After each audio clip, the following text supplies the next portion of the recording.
time management. Defining time management means we've got to work out what do these two words really relate to. Time and management. Let's pick off the easy one first. Management. Management is the art to control or influence. If you're doing financial management, you're attempting to manage, control, influence the flow of finances through your business.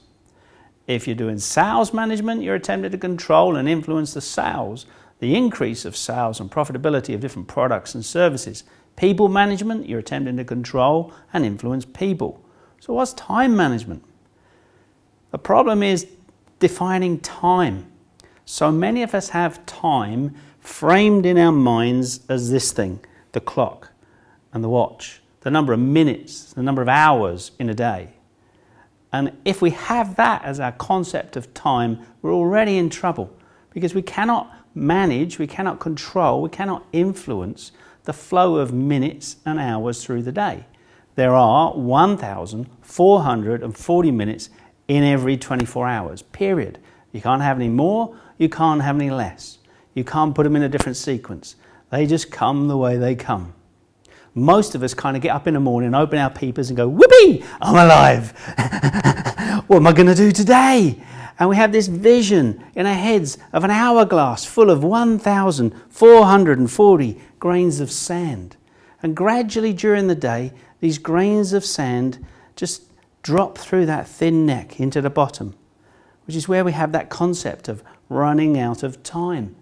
And as we go through the day, people say to us, have you done that thing, what I asked you to do? And we say, no, I haven't done it yet. Why haven't you done it? Well, I ran out of time. And we blame this independent third-party thing called time. Face bothered not, it's time's fault. And by that, we disempower ourselves because there's nothing we can do about it. So I asked a friend of mine called Albert to give us a better definition of time, one we can actually do something about.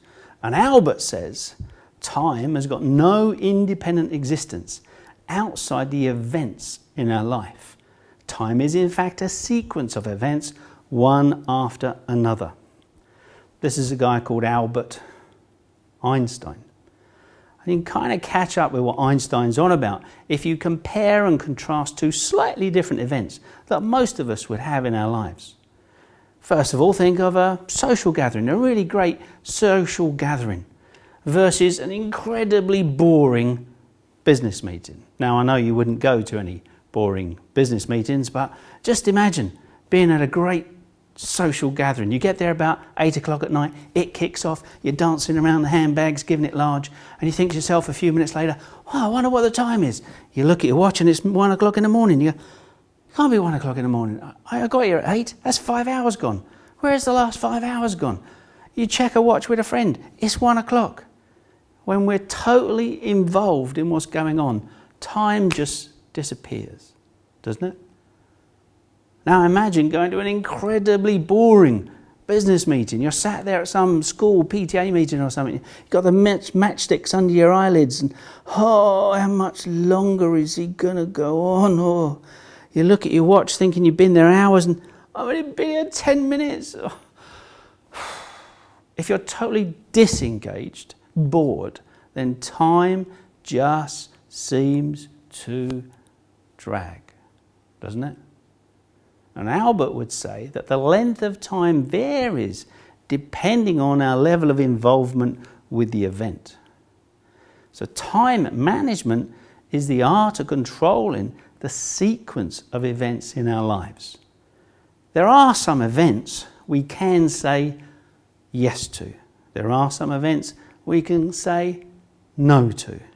There are some events we have no choice. We have to accept them. At least we've got a chance to influence the sequence in which they come. We can do one task first, see one person second, write one email third. We can control or influence the sequence of events in our life. That is the essential definition of time management that actually will empower us, which comes from a really smart guy. I don't want to argue with Albert Einstein. I would like to add one thing to it, because in my belief, Time management is the art of controlling or influencing the sequence of events in our life and the application of our talents.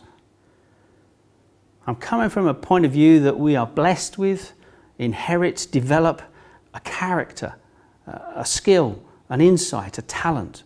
We come into this world with certain gifts, and over our life they're developed and enhanced and strengthened. When an event comes our way that we're supposed to say yes to, then it's our responsibility to apply their talents fully, wholeheartedly, 100%. If we do that, we achieve things for ourselves, for our businesses, for our families, for our communities, and even higher purposes than that.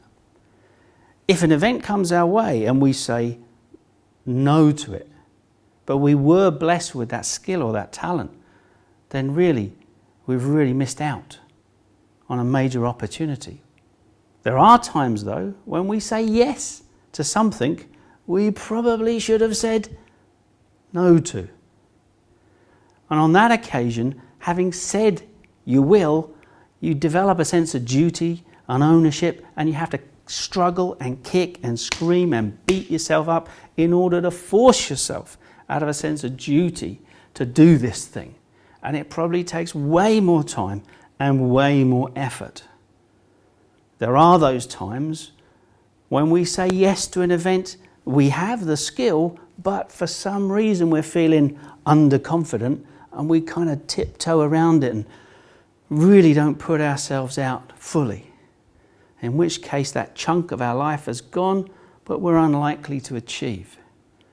So if we add those two things together, the management, the control, the influence of the sequence of events in our life, and the responsibility on our shoulders to really apply those talents that we're blessed with and have developed over time, then those two things together, they form an incredibly powerful time management concept where we have the responsibility and we can take control.